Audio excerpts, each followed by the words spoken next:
teacher sent your child to us because they were overheard saying these things. Seems like they were just joking. We've had this conversation, just want you to be aware. Sometimes we find out that there are greater issues going on with the child. Sometimes it turns into a conversation about, hey, I think my child might need counseling, can you help me get into some counseling? Down here at the bottom are some of the assessments or screenings that we're learning how to use now that could be applied. We'll be developing a similar protocol to the suicide ideation protocol to apply when a student has made a threat against the building, or you know, I'm going to come in and shoot you, or to help us determine, is the threat credible, or is it, again, just a spouting off kind of incident. So that's where we're at in that process. We have supportive counseling at school. We're very fortunate to have a social worker in each one of our buildings. And we have school counselors who are also trained in mental health support as well. We are able to make referrals to counseling in the community, and our partners from Health First and Riverbend actually have spaces in all of our buildings so they can come in and see students in the school buildings if needed. There are certain things that they can't provide counseling for in the school buildings. If it's deep trauma work, they have some certain criteria, but in most cases they can see students, which reduces the barrier. They can take students out of class or study hall and get the counseling done right here. Parents don't have to take time off from work to get their kids to counseling. And we've developed over the years an excellent relationship with both of the agencies. And I think it's fair to say they have an excellent relationship with each other, so that if one agency is more appropriate to provide a service or has less or more of a waiting list, Tara and Ashley just talk to each other and say, hey, do you have space for this kid that I think might be more appropriate? And can you get to this situation sooner? Sometimes we do a referral to clinical mental health assessment outside of the screening provided by the counselors. That would be if a child really, we do believe, is in crisis and might need further assistance or hospitalization. And we involve law enforcement as needed with both the threats to self or threats to others. It's rare that we need to involve law enforcement if it's a suicidal ideation situation. However, if it's a threat, you're all aware that there have been some written threats on the bathroom wall here in the middle school. Law enforcement has been involved, of course, in investigating those. So again, every situation is different. I know we're all mentioning a lot of things here. The document that I'm going to put out tomorrow will have links to all of these things. So if you want to see what exactly the response protocols are, there'll be a link to that. If you want to see, you know, what is our protocol for suicide ideation, there's a link to that as well. Finally, I wanted to talk just a little bit about prevention through positive culture. As I said, we want to prevent students from feeling like they're desperate enough that they need to communicate their needs or their feelings of lack of safety or whatever is going on with them. We don't want that to spill over and affect other people. So what we want to do is create an environment in the schools where everyone feels welcome, where everyone feels safe and can learn. We use a model called multi-tiered systems of support for behavior. That's a fancy way of saying we want everyone to know what the expectations are. We want those to be clear. We want those to be consistent. We want to discourage inappropriate behavior while rewarding the positive behavior. We want to look at data. So we don't want to just say, hey, it seems awfully loud in the cafeteria and aren't all the kids getting in trouble in the cafeteria, so let's do something about the cafeteria. We want to look at the incident reports or the discipline reports and say, hey, where are the discipline reports happening? Hey, it looks like they're happening in the cafeteria. Maybe we need to clarify what's going on in the cafeteria and what the expectations are and how students should be behaving there. Community partnerships, I think I've already mentioned. Is there anything that Ashley or Terry would like to add to that? I also wanted to point out that we have a great connection with Our Choice Family Resource Center. They're always our first go-to, or my first go-to, if we have any family needs related to basic needs, housing needs, simple questions like, hey, I can't make my rent this month, or where can I get heating help, or they're like a hub for everything basic needs. And also the Crisis Center of Central New Hampshire, which is located in Concord but services the Franklin area and can help with any cases of domestic violence, sexual violence, supporting survivors of any of those things. I'm I'm gonna say, what questions do you have? But I'm gonna hand the microphone back to somebody else. Thank you, Bob. All right, before we get into question and answers, just a couple other items. Superintendent Gallo talked about there is going to be some upgrading going on with our camera systems throughout all of our schools. There's door access controls. I'm going to let Jefferson kind of talk a little bit about that, about some of these new things and why they're coming. The school board at our last meeting approved the funding for it. It was something that was recommended by Homeland Security that we do as a continuation of our school safety. It has always been the #1 priority of our school board for safety of our students. Okay, this has always been something that we do not take lightly. We think when the recommendations come to the school board by our administration, we have been able to successfully approve them because it is something that is very meaningful and dear to us, that we want to make sure that all your kids and all your children go home safely every single night. Okay, so this money that's been spent has both been on a federal and a state level. And just to show you, I'd like to just introduce some of the school board members that are with us tonight. They would just stand up briefly. Delaney Carrier's in the back, so you have some faces. Jack Finley, Maureen Obie, Lori Cass, and Desiree McLaughlin. Right, and also in the back, as they came tonight, I don't want them just to sit back there and not be recognized, but we have our middle school and high school administrators. So just so you have a face, we have Ginny is our middle school principal, Vicki is our assistant principal, Dave is our high school principal, and Sean is our assistant high school principal. Kind of put a face, or well, all of a sudden you get a phone call saying that we're on some kind of lockdown, you're familiar with who they are. Okay, so I'm going to turn over, I just feel that Jefferson has some items I feel is important to talk about, why we're doing some additional safety protocols and safety updates at our school.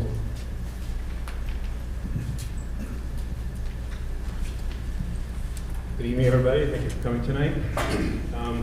So to speak about the door access controls and camera systems, a few years ago, we had some infrastructure safety grant money that we got from the state. And during that time, we had some certain cameras already in place, and we had added additional cameras.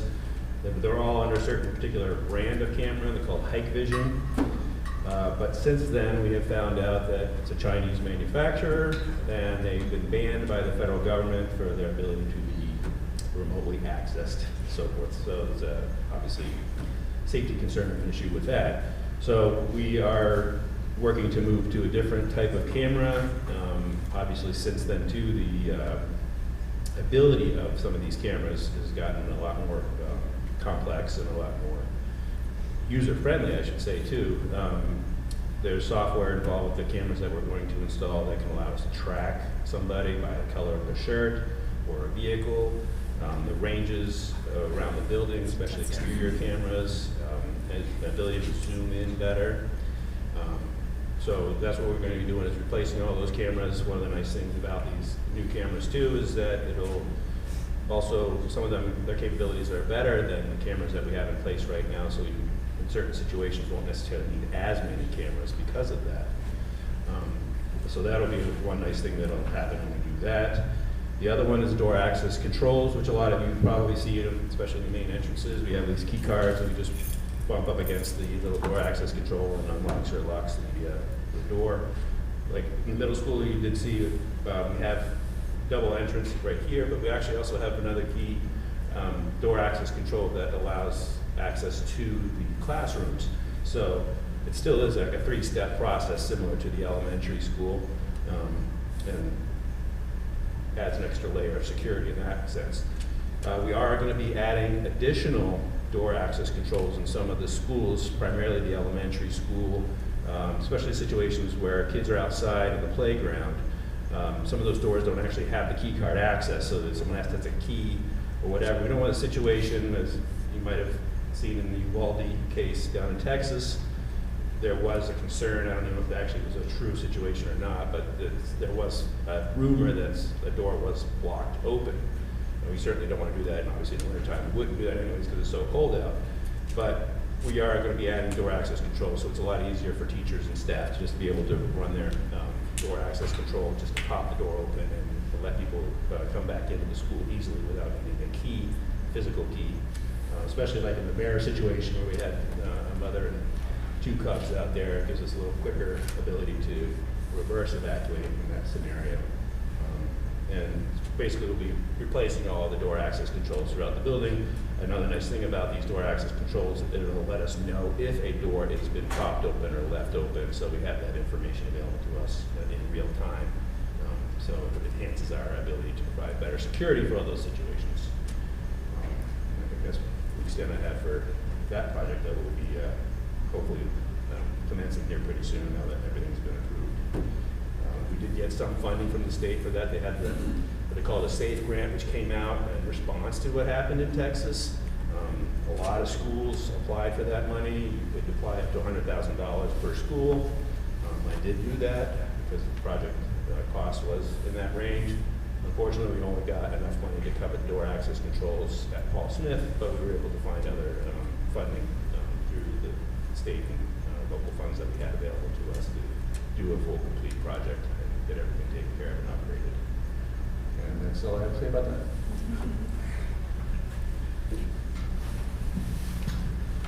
Thank you, Jefferson.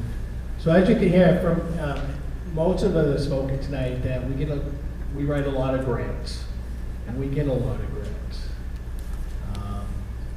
Bob has written a tremendous amount of grants for us, continues to write them through the Office of School Wellness. Jefferson works on them, Dan works on them, Nicole works on through the school district. Our curriculum director, Jewel Finley, was with us tonight. She has worked on a lot of these grants and getting these grants for us. The city has been tremendous about also approving those grants for us. We have an extremely nice working relationship with our city council. Councilor Jay Chandler is with us tonight. They understand the safety. We have a good working and partnering relationship with the city so that we are working extremely well together. Not only for the safety of the citizens of Franklin, but for the safety of our children too, okay? Because there's gonna be incidents where it may not be a school incident. It may be something that's in close proximity to the schools where we have to go into a lockdown. And that's when the city reaches out to us, whether it be through the police or fire department, and say, hey, we have an active shooter situation, we have a barricaded person, whatever the case may be, we really need you to do some kind of lockdown and keep our students in the school and in the classrooms, okay? So these efforts, not only by the parents and the administration and the tremendous amount of support we get from our students and understanding from our students, but the work relationship, we have to work as one team, and that's what we've done over the last 4 to 5 years, is worked as one team. Lee Webb, I apologize, I knew you were sitting there. Lee Webb is on the city council with us also, and has done a lot of work within our school as a legislator when he was down in Concord and getting funding for our schools. All right, the last piece on the communication, I'm going to turn it over to Chief Goldstein, who would like to talk a little bit about the communication part of it on the police department level. Good evening. I just wanted to dovetail on something that you just heard about and let you in on a little actual practical aspect of the cameras. If you ever came to the PD and looked at our dispatch center, it looks a little bit like the NASA headquarters. We are actually in the process of upgrading our communication system to the tune of a little bit under $1 million. The council has granted us that because we have to have interoperability. That came out of 9/11. Fire couldn't talk to police couldn't talk to anybody else, and it was chaos. But just to give you an idea as to how well this does work, my dispatcher was at the console the day that we got that swatting, what we now call a swatting call, that was actually national, where a gentleman purporting to be a Middle Eastern individual was saying that he had just shot and killed 8 students. in the middle school, and I'm sorry, in the high school. And my dispatcher was sitting there watching the cameras, and she knew right off the bat that that was not true. Now, other police departments didn't have that capability or opportunity, but we did here in Franklin. And what she's watching is kids walking down the hall, bumping each other into lockers and things like that, and smiling and joking and everything else. So right off the bat, she knew that this wasn't, but we still responded as if it was the real deal. The point being that she was able to elicit a great deal of information from this guy by leading him on, knowing that our children were safe. And that is something I think is very important, so you should have that in the back of your head. One of the things that we will be doing is, as the school increases its camera capabilities, we're going to try to dovetail with that, with more monitors, et cetera, in dispatch, so that we can see more of what's going on. But I did want to give you that insight. Thank you, Chief Goldstein. All right, this time I'm going to turn it over to anybody out here in the public that has come out this evening for this presentation to ask any questions you may have about our school safety, protocols in place, safety plans in place. If you don't, I really strongly recommend that you also download the SA or the Franklin School District website, the app. All of our communication and safety plans are online for your viewing. So I would strongly recommend that you put that in. So I'm going to start over here with Karen. I have a question about the app, because it talked about communication with parents and staff, but what about high schoolers? Do they have the app on their phone? Is that a recommendation? Can you repeat the question too, just for the? So the question was whether or not the high school students have the app on the phone, or should they? And my answer to that would be they're welcome to have the app on the phone. We haven't pushed that, but that might be something that we maybe should push, so that all of our high school students with their phones would then have access to the communications as well. So that's probably not a bad idea, Karen. So. I believe that there was a little confusion during the fake drill, fake, evacuation thing. So, I have a host high school student. He's an international student, so for him it was very confusing what to do. And of course, he doesn't get the 2-hour delay things on his phone either. So I thought for both purposes that might be useful. Yes. So Dave and I will have a conversation about whether or not we want to promote the app to the kids. Certainly probably not as exciting as a lot of the other apps they use, but But tell them snow days. Yeah. but we could say something to them about, yeah, we'll put the snow days on. That's a good idea, actually. So, I have one in the high school and one at Compass. Is Compass doing kind of the same thing for a safety plan? We're not connected to Compass, so I can't speak to what Compass does Do there. you know? Yes, we've actually done some training with them and for them, and I don't know if I need that. But I can never go out of my just ask the guys. But yeah, we are in with them as well, and they're technically considered public school as well. And what do you expect the parents to do? Let's say there is some kind of shooting or something, because immediately my high school text me from Big Town. So what if, God forbid, something did happen? I mean, I work in Riverfront, so I'm right down the road. Do we just kind of stand by? Well, God forbid we ever had the real deal. But I think what happened during the hoax would be exactly what I would have expected to happen, which was, as this unfolded, and some parents must have been notified by their children, so cars started to arrive, and at that point, it was okay.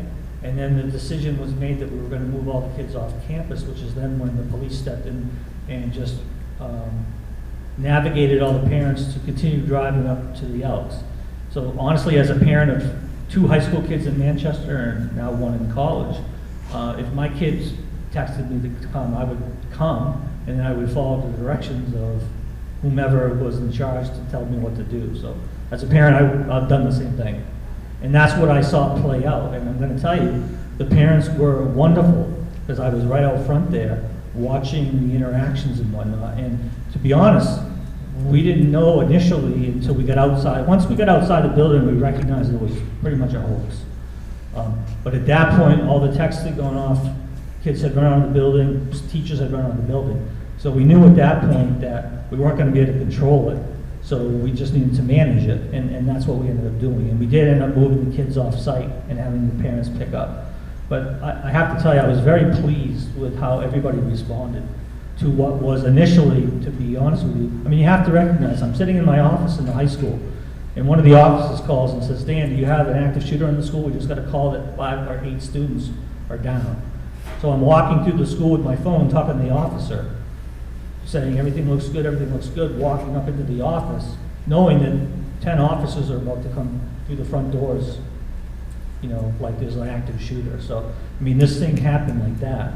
So I'm very pleased with how everybody responded. It was very scary for a few minutes there, but everybody handled it well. Staff was wonderful, the way they handled it, and the parents were great, honestly.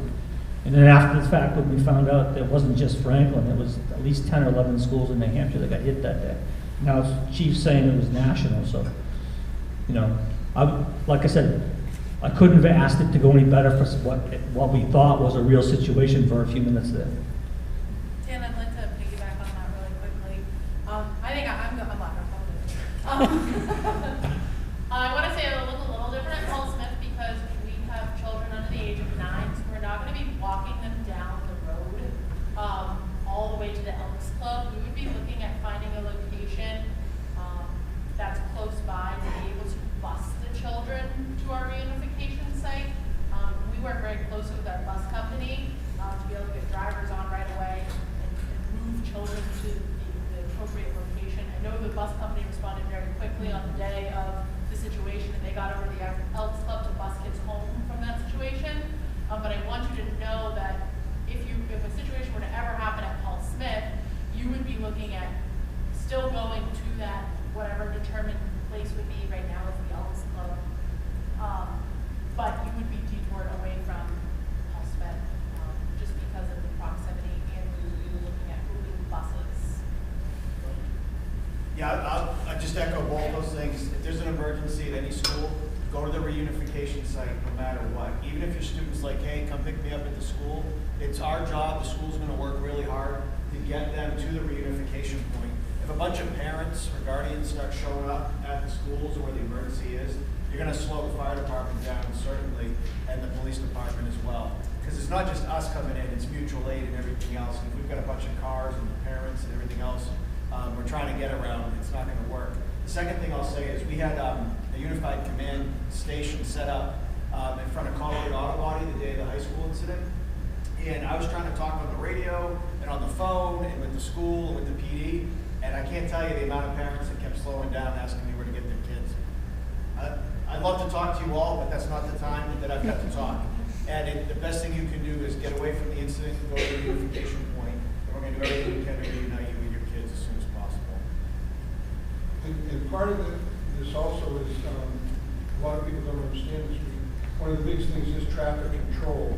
And if you see a member of our MSD, our Municipal Services Department, out there trying to direct traffic, he is doing the job we're asking them to do because all of the other resources that we have is somewhere else. So just because he or she might be in a fluorescent vest or something trying to direct traffic, don't think that they don't have the authority. They are now recognized statutorily as first responders. So we've given them the opportunity and the ability to do that, and the training as well. But we also understand the fact that, and I'm a reality-based guy, I have to be. My job is probably the simplest of all here. My job is to go in and neutralize the threat, period. It's that simple. However I do that, that's what we have to do. And we work very closely with the fire department. They've outfitted themselves. We're getting into what's called a warm zone with the EMT paramedics, just in case we need them, and we go from there. We're very well trained in this. We talk about it all the time. And what you may not know is Franklin now does have a small but very effective special response team for just such issues as this, equipped to do this stuff and make the hard decisions and take part in the hard action. But I want everybody to realize that we understand that you too as parents, and I'm a parent, we're all parents here, we understand that the fight or flight's in you as well. You want to get there and get your kids safe. We understand that. And I don't know how many times I've heard parents cuss at us standing at the front door of the school and saying, I'm going in there, I'll get my kid. No, you're not. Maybe not. And I don't want to be the jerk, but I will be. I get paid to do that, so, and I do it very well. So it's that type of thing, but in all sincerity, it's really a very straightforward process, but we need the cooperation of everybody in order to be able to do our jobs correctly and take care of the issues and then move on. The other problem, the other thing you run into is, I have a little bit of background in Jack Finley, in school safety plans. I got a 30-year background in law enforcement. I helped write school safety plans in another school district back in the days when I was in law enforcement. And one of the things you run into as a law enforcement officer, they don't know every parent. So when you come to the school and they say you're not going in, and they stop you at the entrance here, the middle school say you're not driving down there, they don't know if you are a parent. You could say, my son, my daughter, and we're not going to say you're lying to us, but we don't know every parent. So they have to make it so that less people are down there, because we don't want someone who says, oh, I'm a parent, and they have an AR in their trunk, and they get that, they let them down, then all of a sudden they start opening fire on the school or the kids that are coming out. Okay? So, as Chief Goldstein said, he's not trying to be rude or mean to you, it's just that we don't know every parent, okay? I'm fortunate I know a lot of you, because I've lived in this community all my life. Chief Goldstein and his officers are not going to know everybody. They need to make sure that the school is secure. So that's why we have the other locations that we talked about to send you to, because that way there we know who's going to those locations. Okay, we're already going to help police and fire down there at those locations to make sure that your children are safe when they're going down there. Okay, and one of the other things we recently implicated after some discussion with Superintendent Gall and myself is we're going to start a school safety committee, okay, to continue upgrading safety protocols. Jack Finley will be leading that as a committee chair. So we'll be doing that. We'll be working closely with police and fire after we get this. This is a new committee, so once we get it up and going, we'll be having other members, including community members and parents, to join this so that we can all continue working on the school safety. But realize when police and fire stop you, it's not that they're trying to harass you or they don't want you to get to your children to believe what they do. They want nothing more than get you back with your children. But we don't know everybody. We have to keep our schools safe until we can diffuse or eliminate the threat that's happening in the school. Right? There's only one way to get to the Elks from Franklin, which is across in front of the high school. Isn't that kind of a problem if you've got some kind of serious incident happening at the high school and you've got traffic trying to get right across in front of the high school? Yeah, so we would change locations if we needed to. Depends on what's happening, because we also would use the schools as a location to relocate. So it depends. So I'll give you an example. In my former district, I was a principal, and we had a situation where we lost water. So we had to leave the school. So we evacuated to the high school gym. And we had classes in the gym the rest of the day. And the high school kids and the elementary kids coexisted. Actually, it was the Halloween parade day. So they actually did the parade that day. It was pretty exciting, actually. So I guess what I'm saying is these kind of decisions are made based on what's the situation. So, we're saying the reunification site typically would be the Elks, but it would be dependent upon what's the situation we're facing. And do we need to go to a different location? For instance, if that bridge is closed, nobody's going to the Elks because you can't get there, right? So if you can't get there, then we'd have to make a different location. And then we would have to communicate that out, and that's what we would do. So it depends on what's happening, what the situations are. I wasn't so worried about the bridge being closed, just being an emergency, that you wouldn't want people traveling on the road in front of the high school. Mike's going to talk about it. Yeah, luckily the city, there's an actual Victory Drive, believe it or not, it's closed, Goes it's down next gated. to the bridge. And there are times when the city will open that up if you can't get past the high school, let's say. That's what I was going to ask. Yeah, we can do that. The one limiting factor is it is manpower intensive because it's one-way traffic. So you gotta stop traffic at one end, send them down, radio to somebody else. But if we get to the point of the Elks is the reunification point, and we can't let people buy the high school, it may take some time, but we're gonna put staff there on Victory Drive, we're gonna get them across as best we can, just be patient, we'll be able to do it. Might take a little time, but we'll get it. Is that road plowed in the winter? Is that kept open in the winter? As far as I know, it is. Yeah. I went, Did when you check it? I did, I would buy it. open Because it. I remember winter last year or the year before, it wasn't. Yeah, the other day. Blocked at the top. Right, I don't, it may be blocked at the top end, I'm not sure, but I know going up, where you can see it coming over Woodward Bridge, you can see where it's been filed. At the very top where it's gated off, that may not be, but that would only be a matter of a few minutes for highway to get up there, hopefully, open it up, but, I'm not sure, I wanna say, I don't think it is, go down to the summit, I don't think that is, but I know the roadway has been plowed. I'll talk to the MSD director tomorrow, and we'll see what we can do about making sure it's plowed. If we need it, it Yeah. has to be open. Yeah, sure. I mean, yeah, I'll talk to him tomorrow, see if it's something we can't plow, even if it's once a storm, just to keep going.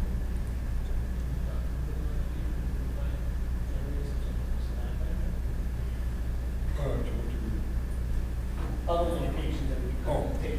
Yeah, it's, well, I mean, in one sense, and for any of you who are military veterans, you can believe with that, no battleplane supplies was contacting me. It's that simple. We plan, we train, we look at things consistently and constantly, and when we confront these situations, quite often, we got to change in midstream. So yes, if there are other places, we've tried to identify different places that we could get kids to if we need to. I don't have an actual list right now per se, but suffice it to say that the safety of all the children